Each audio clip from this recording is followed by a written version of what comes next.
CNN. Here's a look at the social media network Meta, formerly known as Facebook. Facts. Facebook had 2.91 billion monthly active users around the world, as of December 31, 2021. Facebook and Instagram are blocked in North Korea and China. There were 71,970 full-time employees at Meta, as of December 31, 2021. Facebook introduced words such as friending to the lexicon. Timeline. February 4, 2004. Facebook is launched by Mark Zuckerberg, Dustin Moskovitz, Chris Hughes and Eduardo Saverin at Harvard University, in Cambridge, Massachusetts. March 1, 2004. Students at Stanford, Columbia and Yale universities are allowed to join. June 1, 2004. The company moves to Palo Alto, California. December 1, 2004. 1 million users are active on the site. September 1, 2005. High school students are allowed to join Facebook. September 20, 2005. The company drops the from the name and becomes Facebook. December 1, 2005. 6 million users are active on the site.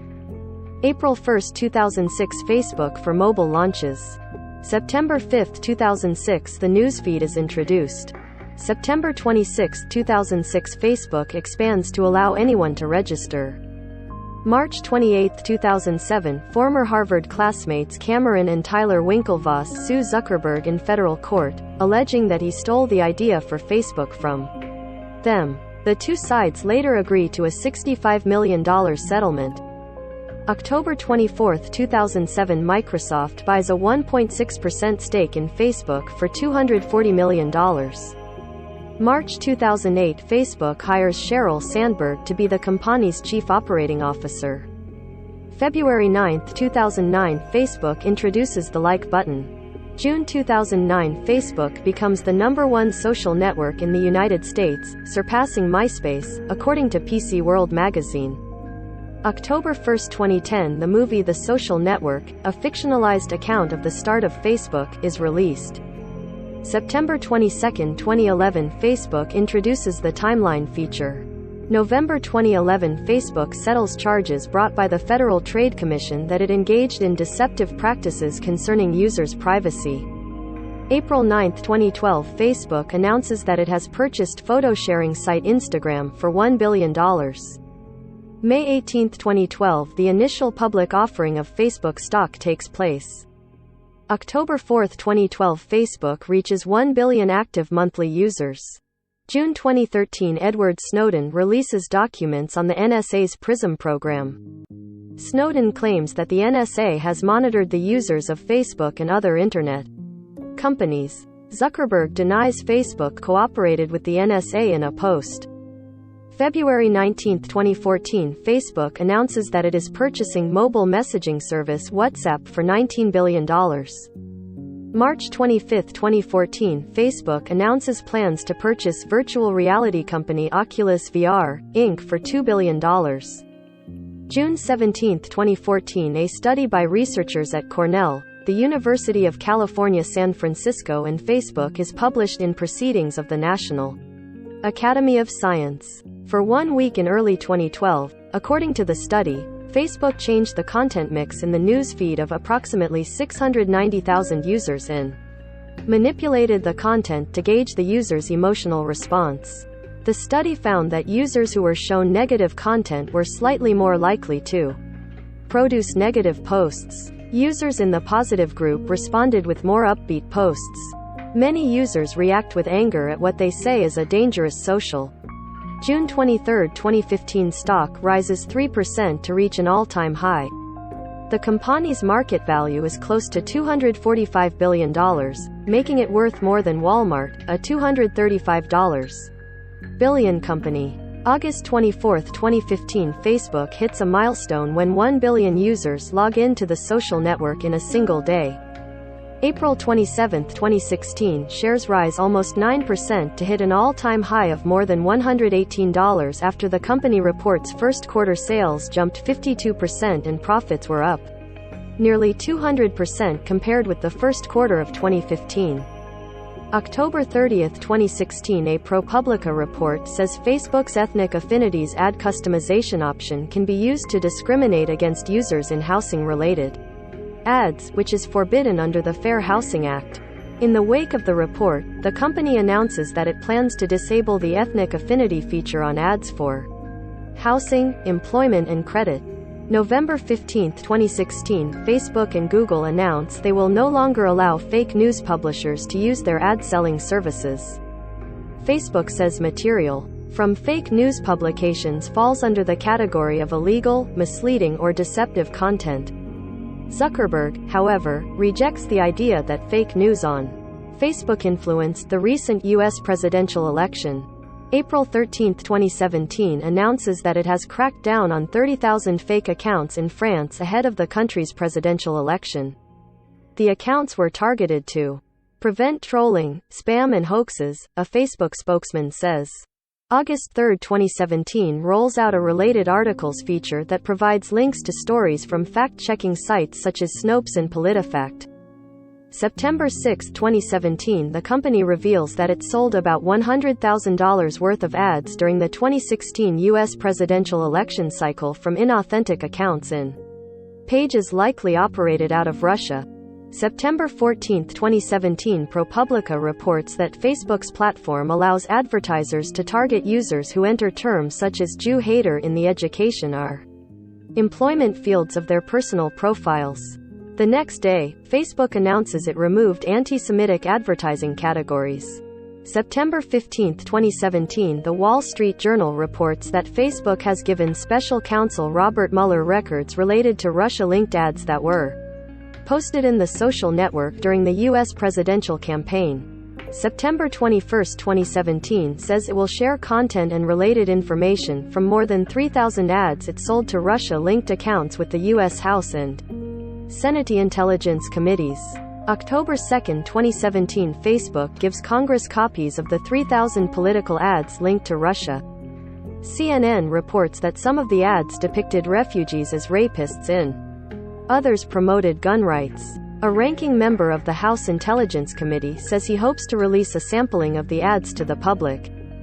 October 27, 2017, the company announces new transparency measures including a requirement for election-related advertisements to disclose the individual or organization that paid for the post.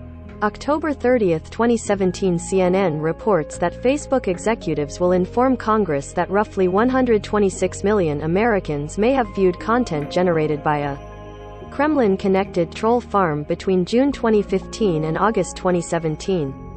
The next day, representatives from Facebook, Twitter and Google testify before the Senate Judiciary Subcommittee on Crime and Terrorism as legislators continue to probe Russian meddling in the 2016 election. November 21, 2017, ProPublica reports that it was able to buy dozens of housing advertisements targeted to audiences that excluded African Americans. Mothers of high school kids, people interested in wheelchair ramps, Jews, expats from Argentina and Spanish speakers. The company had said that it removed discriminatory ad tools after ProPublica published a report in September. A Facebook executive says that a technical glitch allowed ProPublica to purchase the January 19, 2018, Zuckerberg announces that Facebook is surveying users to rate news organizations and assign them trust scores. The scores and other factors are going to determine how much content from each publication will appear in news feeds. March 16, 2018, Facebook announces that it is suspending a data firm called Strategic Communication Laboratories in its subsidiary Cambridge Analytica, which provided the Donald Trump presidential campaign with digital voter outreach services. In a statement, the social network's vice president and deputy general counsel say that Cambridge Analytica harvested user data through a third-party app, violating the company's policies protecting people's information. The data was gathered by Alexander Kogan, a Russian-American psychology professor who built a Facebook app and got about 270,000 volunteers to take a personality quiz. The volunteers consented to share info from their profiles with Kogan for academic purposes. Kogan then turned over the data to Cambridge Analytica. When Facebook learned of the violation in 2015, the company removed the app and asked Cambridge Analytica to certify that it had deleted the harvested data. March 17, 2018, a joint investigation by The New York Times and The Observer of London reports that Cambridge Analytica obtained data from 50 million American Facebook users via Kogan's app. Cambridge Analytica covered the expenses of creating the app and used the information to create targeted political advertising for Trump, according to the investigation. March 20, 2018, a group of Facebook investors file a federal lawsuit against the company for allegedly making materially false and misleading statements about its privacy policies. March 21, 2018, during an interview on CNN, Zuckerberg acknowledges that Facebook made mistakes and should have responded more robustly to secure user data. He also says that his company is prepping to combat potential meddling in the 2018 midterm elections. Earlier in the day, Zuckerberg posts a timeline of events that led to the Cambridge Analytica leak.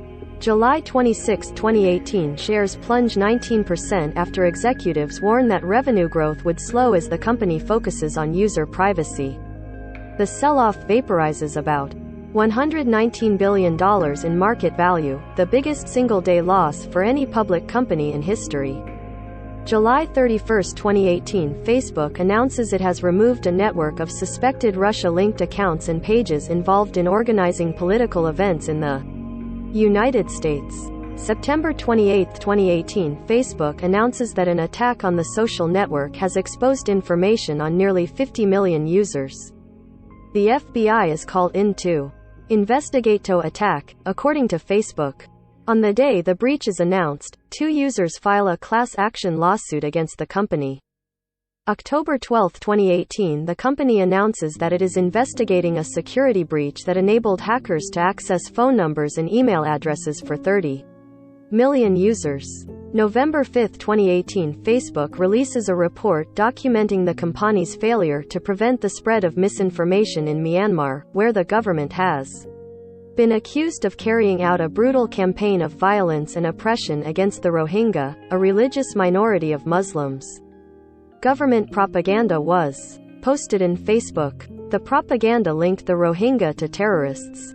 November 14, 2018, The New York Times publishes an investigation into Facebook's aggressive crisis management tactics amid the controversy over Russia's alleged use of the platform to meddle in the 2016 election. The newspaper reports that the company hired an opposition research firm called Definers Public Affairs, which engaged in campaigns against Facebook critics. Definers allegedly encouraged reporters to investigate possible ties between an anti-Facebook group and the liberal billionaire George Soros. After the New York Times story is published, Facebook announces that it no longer associates with Definers.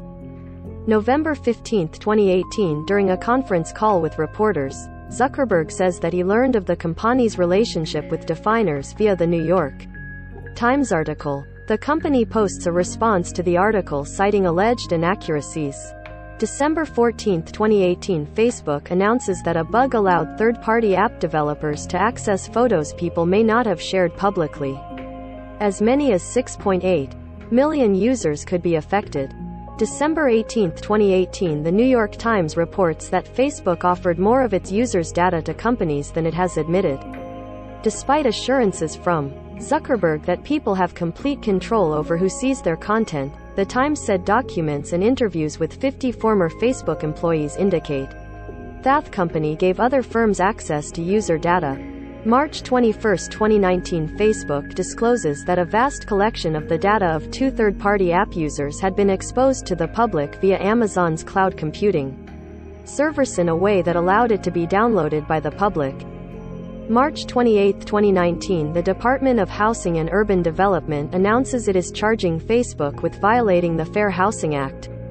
This follows a formal complaint filed in August 2018, where HUD claimed Facebook allows landlords and people selling homes to use its advertising platform to engage in housing discrimination. The complaint said advertisers can dictate who sees housing-related ads based on demographics. May 2, 2019, Facebook announces it had designated some high-profile people, including Nation of Islam leader Louis Farrakhan, who's known for using anti-Semitic language, and right-wing conspiracy theorist Alex Jones, as dangerous and said it will be purging them from its platforms. Other people banned include Paul Nehlen, an anti-Semite who unsuccessfully ran for Congress in 2016 and 2018, and fringe right-wing media personalities Laura Loomer, Milo Yiannopoulos and Paul Joseph Watson. July 24, 2019, the Federal Trade Commission announces a $5 billion settlement with Facebook, resolving a sweeping investigation by regulators into how the company lost control over massive troves of personal data and mishandled its communications with users. It is the largest fine in FTC history. September 6, 2019, New York Attorney General Letitia James announces the Attorneys General of 8 states and the District of Columbia are launching an antitrust investigation into Facebook. James says, "We will use every investigative tool at our disposal to determine whether Facebook's actions may have endangered consumer data, reduced the quality of consumers' choices, or increased the price of advertising." September 24, 2019, Facebook announces it will hire third-party fact-checkers to analyze content in order to get ready for the 2020 election, but will continue to exclude politicians and political ads from its fact-checking process.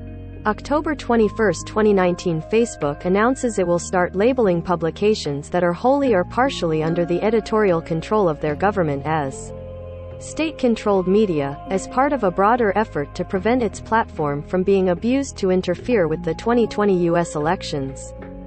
October 23, 2019, Zuckerberg testifies before the House Financial Services Committee about Facebook's plans for Libra, its cryptocurrency project. The focus of the hearing expands to include a wide range of concerns about Facebook, including questions for Zuckerberg over his company's policy to not fact-check political ads run by elected officials and candidates. May 6, 2020, nearly 18 months after announcing an independent board designed to hold it more accountable in content moderation decisions, Facebook announces the names of the first 20 members, which include Helle Thorning-Schmidt, former Prime Minister of Denmark, Alan Rusbridger, former editor-in-chief of The Guardian, and Tawakkol Karman, a Nobel Peace Prize laureate who promoted nonviolent change in Yemen during the Arab Spring.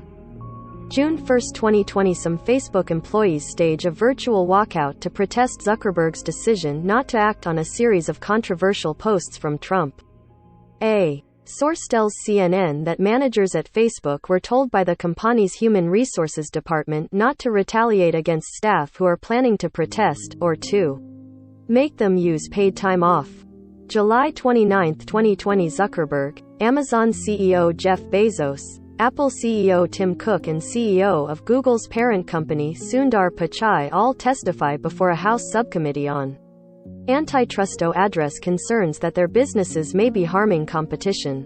September 3, 2020, Zuckerberg announces that Facebook will not accept new political ads in the final week of the 2020 election campaign, but the platform will continue to allow politicians to run lies in ads through Election Day. December 9, 2020, dozens of states and the federal government sue Facebook in twin antitrust lawsuits, alleging that the social media giant engaged in anti-competitive behavior. The company may eventually be required to divest assets, including Instagram and WhatsApp, effectively breaking up Facebook. January 2021, in the wake of the U.S. Capitol riots, a Facebook spokesperson tells CNN that the company has removed pages and groups representing militarized social movements and is continuing to take those pages down.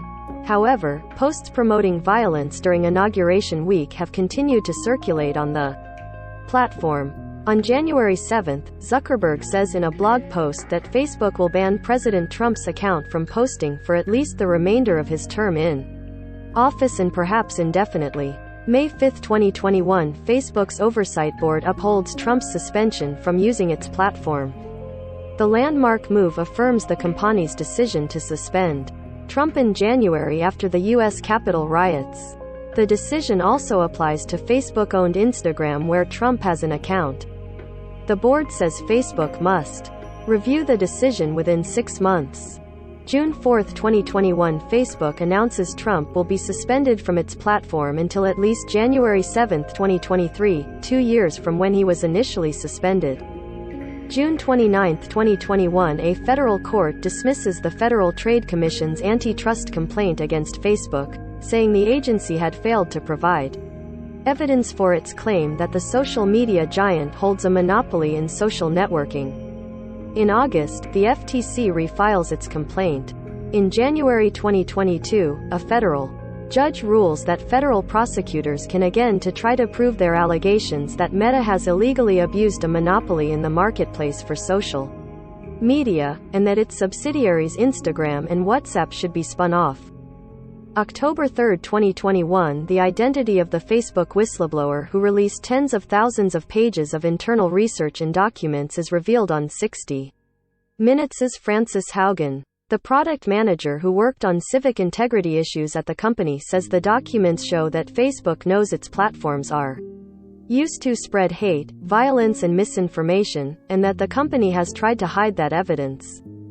October 19, 2021, the Justice Department announces that Facebook will have to pay more than $14 million to settle a case that alleged U.S. workers were denied employment because it reserved jobs for foreign workers with temporary visas in 2018 and 2019. October 28, 2021, Zuckerberg announces Facebook is changing its corporate name to Meta, as a rebranding move amid wide-ranging scrutiny of its various platforms after a whistleblower leaked hundreds of internal documents.